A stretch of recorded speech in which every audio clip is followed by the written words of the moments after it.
ജയസ് നെച്ചറിൻ്റെ പുതിയൊരു വീഡിയോയിലേക്ക് എല്ലാവർക്കും സ്വാഗതം. നമ്മുടെ ജമന്തി ചെടിയിൽ എത്ര തന്നെ ആയിട്ടും പൂക്കളൊന്നും ഉണ്ടാവുന്നില്ലേ? അതോ സാധാരണഗതിയിൽ മുട്ടിട്ടിട്ട് അതിനുശേഷം കരിഞ്ഞു പോവുക, പൂവിരിയാതെ കരിഞ്ഞു പോവുകയാണോ ചെയ്യുന്നത്? അത്തരം പ്രശ്നക്കാർക്കുള്ള പരിഹാരവുമായിട്ടാണ് ജയസ് നെച്ചറിൻ്റെ ഇന്നത്തെ വീഡിയോയിൽ പറയുന്നത്. അപ്പോൾ ജയസ് നെച്ചർ എന്ന ഈ ചാനൽ നിങ്ങൾ ആദ്യമായിട്ടാണ് കാണുന്നതെങ്കിൽ തീർച്ചയായും സബ്സ്ക്രൈബ് ചെയ്ത് സപ്പോർട്ട് ചെയ്യണേ. പൊതുവേ നമ്മുടെ കേരളത്തിൻ്റെ കാലാവസ്ഥയിൽ ജമന്തി ചെടിക്ക് പൂക്കൾ വിരിയാനുള്ള സാധ്യത വളരെ കുറവാണ്. എങ്കിലും ഞാനീ പറയുന്ന കാര്യങ്ങൾ ചെയ്തു കൊടുത്താൽ, ഞാനീ പറയുന്ന രീതിയിൽ വളപ്രയോഗങ്ങൾ ചെയ്തു കൊടുത്താൽ നിങ്ങൾക്ക് ഏത് മുട്ടിടാത്ത ജമന്തി ചെടിയിൽ നിന്നും പൂമുട്ടുണ്ടാക്കാനായിട്ട് സാധിക്കും. അപ്പോൾ ഞാനീ പറയുന്ന കാര്യങ്ങൾ മുഴുവനായിട്ടും കേൾക്കാനായിട്ട് ശ്രമിക്കുക. ഇതൊരു ചെറിയ വീഡിയോ ആണ്, അതുകൊണ്ട് തന്നെ സ്കിപ്പ് ചെയ്യാതെ മുഴുവനായിട്ടും കേൾക്കാൻ ശ്രമിക്കുക. എങ്കിൽ നിങ്ങൾക്കും ഇതുപോലെ എല്ലാ ചെടിയിൽ നിന്നും എല്ലാ പ്ലാന്റിൽ നിന്നും പൂമുട്ടുണ്ടാക്കാനായിട്ട് കഴിയും. അപ്പോൾ ജമന്തിയിൽ നിന്ന് പൂമുട്ടുണ്ടാക്കാൻ വേണ്ടി നമ്മൾ ചെയ്യുന്ന വളപ്രയോഗമാണ് ശ്രദ്ധിക്കേണ്ടത്. നമ്മൾ മാസത്തിലൊരിക്കൽ അല്ലെങ്കിൽ എപ്പോഴെങ്കിലും ഒരു വളപ്രയോഗം ചെയ്തു കൊടുത്തതുകൊണ്ട് ജമന്തി ചെടിയിൽ നിന്ന് പൂമുട്ടുണ്ടാവാനോ പൂക്കളുണ്ടാവാനോ ഒരു സാധ്യതയുമില്ല.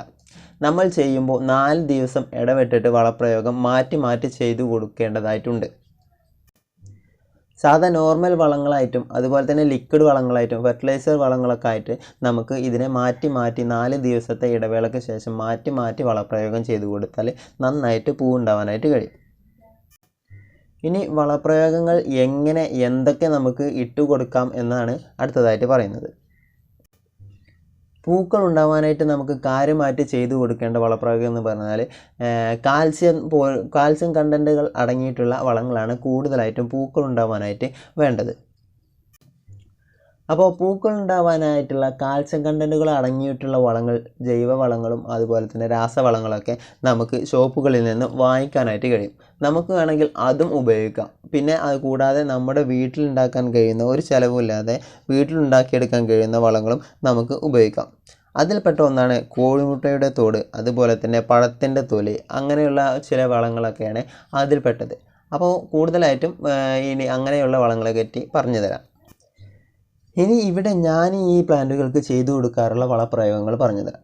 അതായത് കോഴിമുട്ട പൊടിച്ചെടുത്തത്, അതുപോലെ തന്നെ പഴത്തൊലി ഉണക്കി പൊടിച്ചെടുത്തത്, അതുപോലെ തന്നെ പിന്നെ ലിക്വിഡ് വളം, അതായത് നമ്മുടെ കഞ്ഞിവെള്ളത്തിലേക്ക് കടലപ്പിണ്ണാക്ക് തലേ ദിവസം ഇട്ട് വെച്ച് പുളിപ്പിച്ചതിന് ശേഷം അത് പിറ്റേ ദിവസം നന്നായിട്ട് വെള്ളത്തിൽ മിക്സ് ചെയ്ത് അത് അങ്ങനെ ലായനിയായിട്ടും ഒഴിച്ചു കൊടുക്കാറുണ്ട്. കോഴിമുട്ട പൊടിച്ചത്, അതുപോലെ തന്നെ ഏത്തപ്പഴം പൊടിച്ചത്, ഏത്തപ്പഴത്തിൻ്റെ തൊലി പൊടിച്ചത്, അതും ഈ 3 വളങ്ങളും 4 ദിവസത്തെ ഇടവേളയ്ക്ക് ശേഷം മാറ്റി ഇട്ട് കൊടുക്കാറാണ് പതിവ്. കൂടാതെ NPKയും ഞാനിവിടെ ചെയ്തു കൊടുക്കാറുണ്ട്. NPK 2 ആഴ്ച കൂടുമ്പോൾ ഒരു ചെറിയ അളവിൽ 2 ml 3 ml ഒക്കെ എടുത്തതിന് ശേഷം അതും ഇതുപോലെ തന്നെ 1 ലിറ്റർ വെള്ളത്തിലേക്ക് ലയിപ്പിച്ച് അതും ചെടികളുടെ ഇലകളിലും അതുപോലെ തന്നെ ചെടിയുടെ അടിയിലും ഒക്കെ തെളിച്ചു കൊടുക്കാറുണ്ട്. അപ്പോൾ ഇതുപോലെ ഒരു 4 ഐറ്റം വളം നിങ്ങൾക്കും കരുതി വെക്കാമെങ്കിൽ 4 ദിവസത്തെ ഗ്യാപ്പുകൾക്ക് ഇടവിട്ട് ഇട്ട് കൊടുക്കുകയാണെങ്കിൽ ഇതുപോലെ നിങ്ങൾക്കും എത്ര വിരിയാത്ത എത്ര പൂമുട്ടുണ്ടാവാത്ത ജമന്തി ചെടിയിൽ നിന്നും പൂമുട്ട് ഇതുപോലെ ധാരാളമായി ഉണ്ടാക്കിയെടുക്കാനായിട്ട് നമുക്ക് തന്നെ പറ്റും. അപ്പോൾ ഇത്രയാണ് നമ്മുടെ ഇന്നത്തെ വീഡിയോയിൽ പറയാനുള്ളത്. ഇതൊരു കുഞ്ഞു വീഡിയോ ആണ്. ഇഷ്ടപ്പെട്ടാൽ ലൈക്ക് ചെയ്യുക. അതുപോലെ തന്നെ പൂക്കളെ സ്നേഹിക്കുന്ന, കൃഷിയെ സ്നേഹിക്കുന്ന, ചെടിയെ സ്നേഹിക്കുന്ന നിങ്ങളുടെ കൂട്ടുകാരിലേക്കൊക്കെ ഇത് ഷെയർ ചെയ്യാനും മറക്കല്ലേ.